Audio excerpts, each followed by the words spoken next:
Hi hello ನಮಸ್ಕಾರ ಸ್ನೇಹಿತರೆ, ಅಲೆಮಾರಿ ವಾಹಿನಿಗೆ ಸ್ವಾಗತ. 11 ದಿನಗಳ ಕಾಲದ ನೇಪಾಳ ಪ್ರವಾಸವನ್ನು ಮುಗಿಸಿ ಈ ದಿನ ನಾವು ಹೊರಟಿರುವುದು ನೇಪಾಳದಿಂದ ನಮ್ಮ ಊರು ಬೆಂಗಳೂರಿನ ಕಡೆಗೆ.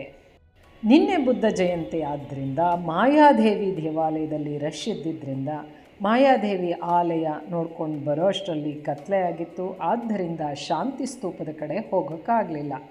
ಆದ ಕಾರಣ ಈ ದಿನ ಬೆಳಿಗ್ಗೆ ಬೇಗ ಎದ್ದು ಫ್ರೆಶ್ ಅಪ್ ಆಗಿ ಬ್ರೇಕ್ಫಾಸ್ಟನ್ನು ಮುಗಿಸಿ ಶಾಂತಿ ಸ್ತೂಪದ ಕಡೆಗೆ ಹೊರಟಿದ್ದೇವೆ.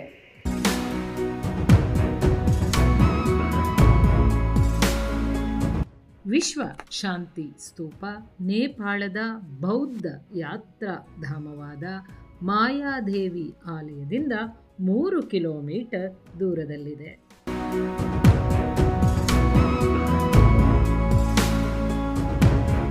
ಮಾಯಾದೇವಿ ಆಲಯ ನೋಡಿಕೊಂಡು ಲಿಟ್ಲ್ ಬುದ್ಧ ಸ್ಟ್ಯಾಚ್ಯೂ ಕಡೆಗೆ ನಡ್ಕೊಂಡು ಬಂದರೆ ಅಲ್ಲಿ ಶಾಂತಿ ಜ್ಯೋತಿಯನ್ನು ನೋಡಿಕೊಂಡು ಶಾಂತಿ ಜ್ಯೋತಿಯ ಮುಂದೆ ಇರುವಂತಹ ಕೊಳದಲ್ಲಿ ಬೋಟಿಂಗ್ ಮಾಡಿಕೊಂಡು ಹಾಗೆ ಮುಂದಕ್ಕೆ ನಡ್ಕೊಂಡು ಬಂದರೆ ಶಾಂತಿ ಸ್ತೂಪದ ಹತ್ರ ಬರಬಹುದು.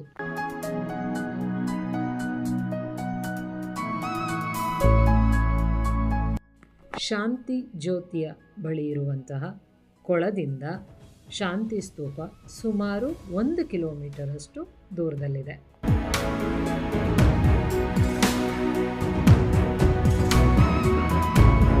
ನಡ್ಕೊಂಡು ಬರೋಕ್ಕಾಗಿಲ್ಲ ಅಂದರೆ ಆಟೋ ರಿಕ್ಷಾದಲ್ಲಿ ಬರ್ಬೋದು, ಅಥವಾ ಸೈಕಲ್ಗಳು ಸಿಗುತ್ತೆ ಬಾಡಿಗೆಗೆ, ಸೈಕಲ್ ತಗೊಂಡು ಕೂಡ ಬರಬಹುದು.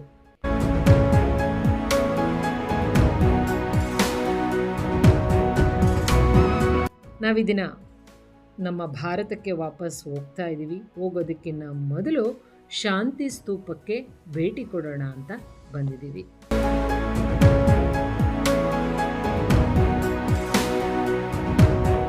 ನಾವು ನೇಪಾಳಕ್ಕೆ ಬಂದಿರೋದು ಮೇ ಮಾಸದಲ್ಲಿ, ಅಂದರೆ ಬೇಸಿಗೆ ಕಾಲದಲ್ಲಿ.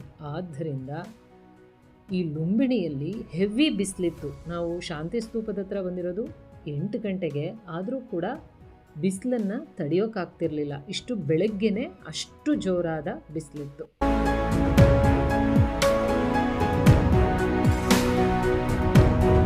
ನೋಡಿ, ಎದುರಿಗೆ ಕಾಣಿಸ್ತಾ ಇರೋದೇ ವರ್ಲ್ಡ್ ಪೀಸ್ ಪಗೋಡ, ವಿಶ್ವ ಶಾಂತಿ ಸ್ತೂಪ.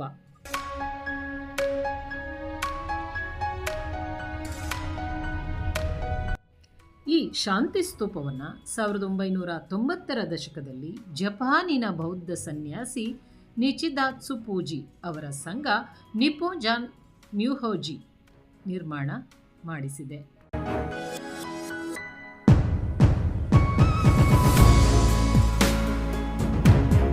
ಪ್ರಕೃತಿಯ ಮಡಿಲಿನಲ್ಲಿ ಹಸಿರಿನ ಮಧ್ಯೆ ನಿರ್ಮಾಣವಾಗಿರುವ ಈ ವಿಶ್ವ ಶಾಂತಿ ಸ್ತೂಪದ ಪ್ರಮುಖ ಉದ್ದೇಶ ವಿಶ್ವದಲ್ಲಿ ಶಾಂತಿ, ಮಾನವೀಯತೆ ಮತ್ತು ಸಹೋದರತ್ವವನ್ನು ಹರಡುವುದು.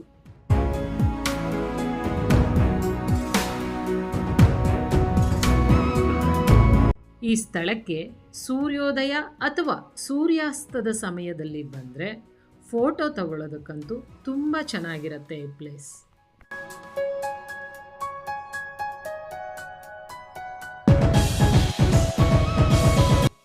ಹಸಿರಿನ ತೋಟದ ನಡುವೆ ಶಾಂತಿಯ ವಾತಾವರಣದಲ್ಲಿ ಶುಭ್ರವಾದ ಬಿಳಿಯ ಬಣ್ಣದಲ್ಲಿ ಕಂಗೊಳಿಸುವಂತಹ ಈ ಸ್ತೂಪ ಲೋಕದಲ್ಲಿ ಹಿಂಸೆ ಇರಬಾರದು, ಎಲ್ಲರೂ ಶಾಂತಿಯುತ ಜೀವನ ನಡೆಸಬೇಕು ಎಂಬ ಸಂದೇಶವನ್ನು ಜಗತ್ತಿಗೆ ಸಾರುತ್ತಿದೆ.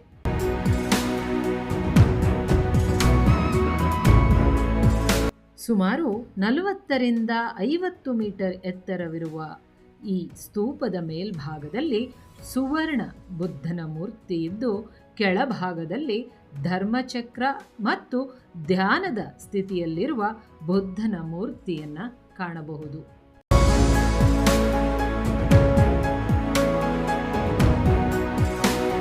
ನೋಡಿ, ಇಲ್ಲಿ ಕಾಣಿಸ್ತಿರುವ ಮೆಟ್ಲುಗಳನ್ನು ಹತ್ಕೊಂಡು ಮೇಲಕ್ಕೆ ಹೋದರೆ ಸ್ತೂಪದ ಹತ್ರ ಹೋಗಬಹುದು.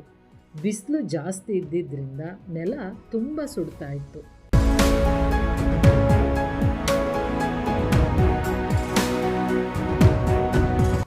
ಇದು ಕೇವಲ ಕಟ್ಟಡವಲ್ಲ, ಮಾನವೀಯತೆಯ ಸಂಕೇತ.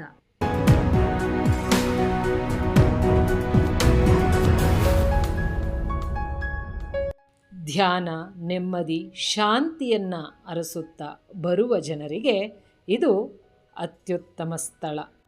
ಜಪಾನಿನ ಬೌದ್ಧ ಭಿಕ್ಷುಗಳ ದೇಣಿಗೆಯಿಂದ ನಿರ್ಮಾಣ ಮಾಡಲಾಗಿರುವ ಈ ಸ್ತೂಪ 3 ಮಹಡಿಗಳನ್ನು ಹೊಂದಿದ್ದು, ಸ್ತೂಪದ 4 ದಿಕ್ಕುಗಳಲ್ಲೂ ಒಂದೊಂದು ಬುದ್ಧನ ಸುವರ್ಣ ಮೂರ್ತಿಯನ್ನು ಕಾಣಬಹುದು.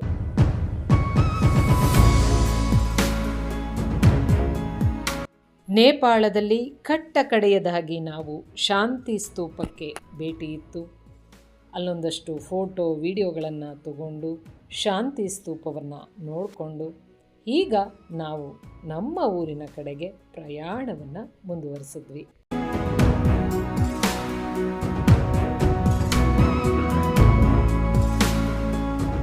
ಎರಡು 2569ನೇ ಬುದ್ಧ ಜನ್ಮದಿನವನ್ನು ಲುಂಬಿಣಿಯಲ್ಲಿ ಆಚರಿಸಿ ಲುಂಬಿಣಿಗೆ ಬಾಯ್ ಹೇಳಿ ನಾನು ಹೊರಟಿದ್ದು ನನ್ನ ದೇಶದ ಕಡೆಗೆ.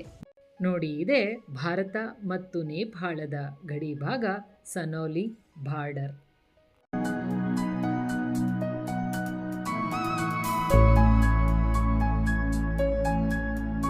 ನೇಪಾಳಕ್ಕೆ ಗುಡ್ ಬೈ ಹೇಳಿ ನಾನು ನನ್ನ ಜನ್ಮಭೂಮಿಯಾದ ಭಾರತಕ್ಕೆ ಮರಳಿದೆ.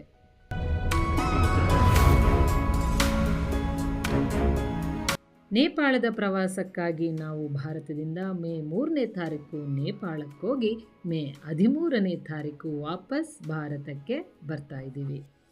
ಸನೌಲಿ ಬಾರ್ಡರಿಂದ ಗೋರಖ್ಪುರಕ್ಕೆ ಹೋಗಬೇಕಾದ್ರೆ ಹೈವೇಯಲ್ಲಿ ರೋನಕ್ ಢಾಬಾ ಅಂತ ಇತ್ತು. ಅಲ್ಲಿ ಕಾರನ್ನು ಸ್ಟಾಪ್ ಮಾಡೋದಕ್ಕೆ ಹೇಳಿದ್ವಿ.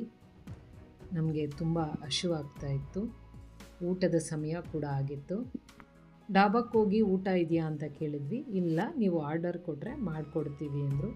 ನಂತರ ನಾವು ಆರ್ಡರ್ ಕೊಟ್ಟು ಒಂದು ಅರ್ಧ ಗಂಟೆ ವೆಯ್ಟ್ ಮಾಡಿದ್ವಿ. ಅಷ್ಟರಲ್ಲಿ ಚಪಾತಿ, ಅನ್ನ, ಸಾಂಬಾರು, ಪಲ್ಯ ಎಲ್ಲ ಪ್ರಿಪೇರ್ ಮಾಡಿ ಕೊಟ್ಟರು. ಬಿಸಿ ಬಿಸಿಯಾಗಿ ಬಿಸಿ ಬಿಸಿ ಅಡುಗೆ ಮಾಡಿ ಬಡಿಸಿದ್ರು. ಊಟ ಮಾತ್ರ ತುಂಬಾ ಚೆನ್ನಾಗಿತ್ತು. ನೀವೇನಾದರೂ ಈ ಕಡೆ ಬಂದರೆ ಈ ಡಾಬಾದಲ್ಲಿ ಒಂದ್ಸಲಿ ಊಟ ಮಾಡಿ ನೋಡಿ.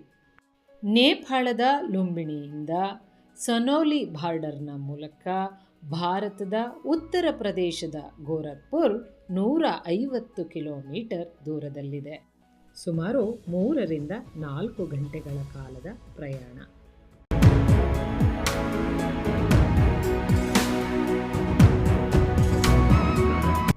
ಸಂಜೆ 4 ಗಂಟೆ ಅಷ್ಟರಲ್ಲಿ ಗೋರಖ್ಪುರ್ ಏರ್ಪೋರ್ಟನ್ನು ತಲುಪಿದ್ವಿ.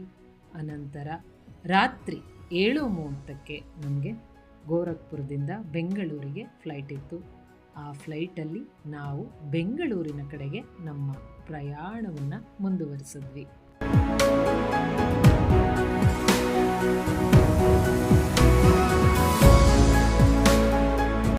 ವಿಮಾನವನ್ನು ಏರಿ ಆಕಾಶದಲ್ಲಿ ಹಾರಾಡುತ್ತಾ ನಮ್ಮ ಕರುನಾಡಿನ ರಾಜಧಾನಿ ಬೆಂಗಳೂರನ್ನು ಸೇರಿಕೊಂಡ್ವಿ. ಇಲ್ಲಿಗೆ 11 ದಿನಗಳ ಕಾಲದ ನೇಪಾಳ ಪ್ರವಾಸ ಮುಕ್ತಾಯವಾಯಿತು. ಮುಂದಿನ ವಿಡಿಯೋದಲ್ಲಿ ಮತ್ತೊಂದು ಸ್ಥಳದೊಂದಿಗೆ ಭೇಟಿಯಾಗೋಣ. ಅಲ್ಲಿಯವರೆಗೂ ಬಾಯ್. ಬೆಂಗಳೂರು ಏರ್ಪೋರ್ಟಿಗೆ ಬಂದು ನಾನು ನನ್ನ ಮನೆಯ ಕಡೆ ಹೊರಟೆ.